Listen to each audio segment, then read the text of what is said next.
তৃণমূল কংগ্রেসের সভানেত্রী মমতা বন্দ্যোপাধ্যায় বারবার কর্মীদের উদ্দেশ্যে তার বক্তব্যে তুলে ধরেছেন যে মানুষের সাথে মানুষের বিপদে আপদে পাশে থাকতে হবে। আর তারই পরিপ্রেক্ষিতে আজ বারাসাত ২ নম্বর ব্লক তৃণমূল কংগ্রেসের নির্দেশে দাঁতপুর অঞ্চল তৃণমূল কংগ্রেসের ব্যবস্থাপনায় বুথ ভিত্তিক পাড়া বৈঠক অনুষ্ঠিত হল আজ দাঁতপুরের ৮ ও ৯ নম্বর বুথে তেঘড়িয়া অঞ্চলে।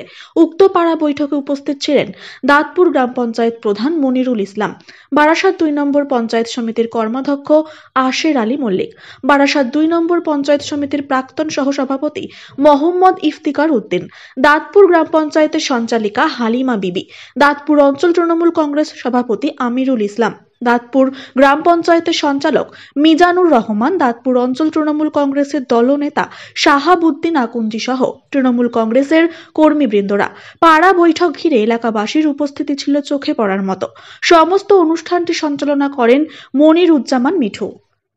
পশ্চিমবঙ্গ আমাদেরকে উপহার দিয়েছে, আমরা সেই রকমই সরকার চাই। সেই জন্য আমাদের দরকার আমাদের দিদি ইন্ডিয়া জোট ধারাতে সরকার গঠন করুক, আমাদের প্রত্যেককে চাহিদা হবে কিন্তু সেটাই। আপনার কাছে অনুরোধ, আপনাদের কাছে যে আপনারা ভোটটা দেবেন, আগামী দিনগুলি চিন্তা ভাবনা করে দেবেন। শুভেচ্ছা জানিয়ে আজকে দিনে এই চ্যাটার্নিটি যেটাকে বলি আমরা, এখানে কিছু বক্তব্য পেশ করব। আজকে আমরা এই দোরগোড়ায় এসে মানে 2024-এর যে আগামী লোকসভা, সেটি পূর্ব লোকসভা, এই লোকসভার যে ভোট, এই ভোটেই আমাদের বলে দেবে যে আগামী দিনে আমরা সকলে কোনো প্রশ্ন করলে সেই প্রশ্নের দ্বারা ইডি সিবিআই দ্বারা জেলে যে 2024-এর যে লোকসভা ভোটে এখানে এই একটা ভোট বলে দেবে আগামী এর পরে আর কোনো নির্বাচন হবে কি না। তৃণমূল কংগ্রেসের সরকারকে বলা হয় প্লিজ ভাবিরা কিছু মায়েদের সঙ্গে মানুষের সঙ্গে মাটিতে আমরা আছি। হঠাৎ করে 4 মার্চ ইলেকশন ডিক্লেয়ার হওয়ার সম্ভাবনা আছে। 4 মার্চ ডিক্লেয়ার হয়ে গেলে দেখবেন কিছু মানুষ একটা গাড়িতে করে, আমরা সেই সমস্ত বেনিফিশিয়ারি যারা টাকা পেয়েছেন, যারা টাকা পাবেন, তাদেরকে নিয়ে আমরা সভা করব। সেখানেও আপনারা উপস্থিত থাকবেন এবং যাদের ঘরের তালিকায় নাম আছে, কেন্দ্রীয় সরকার বারবার যে আমরা বলবো আমাদের তৃণমূল কংগ্রেসের প্রার্থীকে ভোট দিন। সেই সময় আমাদের আগামী দিন আরও আসবে, সেই আগামী দিনে আপনাদের সামনে ভোটের কথা বলব। দল থেকে বলা হয়েছে যে আমরা সাংগঠনিকভাবে কতটা শক্তিশালী, মানুষের সঙ্গে আমাদের সংযোগ কতটা নিবিড়, সেটাকে একবার ছালিয়ে নেওয়ার জন্যে বুথ স্তরে বসতে হবে। আমরা আজকে নিয়ে 14তম গ্রাম করছি, আজকে 2টো গ্রাম নিলে আমাদের আরও 16টা গ্রাম আছে, 16টা বুথ আছে, সংসদ আছে, সেখানে আমাদের যেতে হবে। আগস্ট মাসে প্রধান হিসেবে দাঁতপুরের ভার গ্রহণ করা, তারপরে মানুষের হৃদয়ে মনিরুল ইসলাম নামটা লিখে দেওয়া এবং বারবার বিভিন্ন অনুষ্ঠানের মাধ্যমে আমরা দেখেছি মুখ্যমন্ত্রী মমতা বন্দ্যোপাধ্যায় যেটা বারবার বলেছে যে মানুষের বিপদে থাকতে হবে, মানুষের পাশে থাকতে হবে, সেই কাজটাই করে যাচ্ছে। এত শক্তিটা, এত উৎসাহ কোথা থেকে পাচ্ছে? দিদি যেভাবে আমাদের উদ্বুদ্ধ করেছে, আমরা সকলেই উদ্বুদ্ধ। দিদির এই 70টা প্রকল্প যে মানুষের হৃদয় ছুঁয়ে নিয়েছে।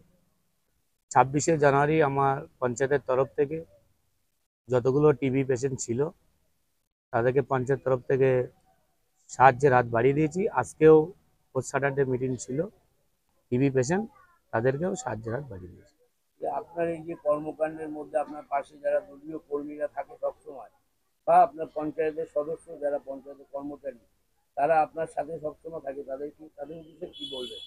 তাদেরকে ধন্যবাদ জানাই, তারা আমার এই কাজে সবাই সহযোগিতা করে। পঞ্চায়েতের স্টাফ বলো, 30টা মেম্বার বলো, এবং আমাদের যারা নেতৃত্ব আছে সবাই আমরা মিলেমিশেই কাজটা করি।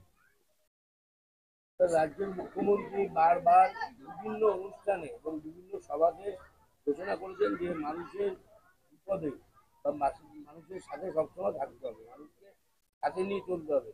তারই পরিপ্রেক্ষিতে দাঁতপুর অঞ্চল তৃণমূল কংগ্রেস পাড়ায় পাড়ায় মানুষের সমস্যা সমাধানের জন্য এগিয়ে আসছে এবং কার কি সমস্যা সেটাও শুনছে, কি বলবেন? আমাদের 30টা সংসদের মধ্যে আজকে 14তম সংসদে সভাটা হচ্ছে।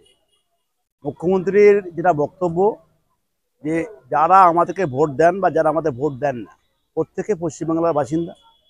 তো তাদের কাছে আপনারা যান, আপনারা গিয়ে সরাসরি কথা বলুন, তাদের অভিযোগ শুনুন, তারা খুশি হলে সেটা শুনুন, তাদের কিছু পেতে বাকি থাকলে সেটাই বলুন। আমরা পাড়া বৈঠকে সেটাই বলছি, আমাদের সরকারের সাফল্য এবং আমরা যেটা যতটুকু করতে পেরেছি সেটাও বলছি।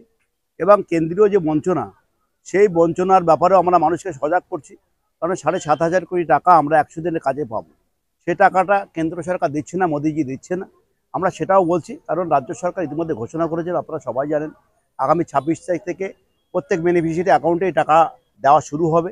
আমরা সেটাও মানুষকে আশ্বস্ত করছি। আমাদের প্রধান সাহেবের নেতৃত্বে গোলাবাড়ি বাজার এবং বাগদাতে ক্যাম্পও আছে, সেখানে বেনিফিশিয়ারি যাচ্ছেন, তাদের নামও এন্ট্রি করেছেন।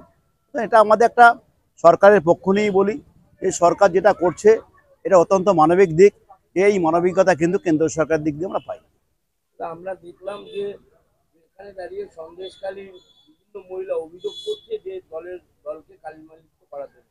সেখানে দাঁড়িয়ে দাঁতপুর অঞ্চলে মহিলাদের উপস্থিতি মিটিংয়ে বেশি, কি বলবেন? মানে মমতা ব্যানার্জির উপর যে মহিলাদের একটা আস্থা ছিল, সেটাকে একটা রাজনৈতিক দল কালিমালিপ্ত করার চেষ্টা করছে, কি বলবেন? দেখুন, সন্দেশখালীর এপিসোড যেটা চলছে, আমাদের খুব লজ্জা হয় যে গণতন্ত্রের চতুর্থ স্তম্ভ তাদের নিজেদের অধিকার ছাড়িয়েছে এবং তারা অত্যন্ত কিছু কিছু সংবাদ মাধ্যম অত্যন্ত নির্লজ্জভাবে দালালি শুরু করেছে।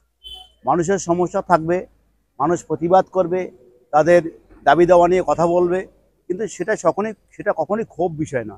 তারা অত্যন্ত সাবলীলভাবে আমাদের মাননীয় বিধায়ক গিয়েছিলেন, বিধায়কের কাছে তাদের বক্তব্য রেখেছেন, সেটা কখনোই আমাদের মনে হয়নি যে এটা ক্ষোভ প্রকাশ করছেন। এক শ্রেণীর সংবাদ মাধ্যম আমাদের সরকারকে কালিমালিপ্ত করার চেষ্টা করছেন, তাদের আমরা পেড নিউজ বলে মনে করি।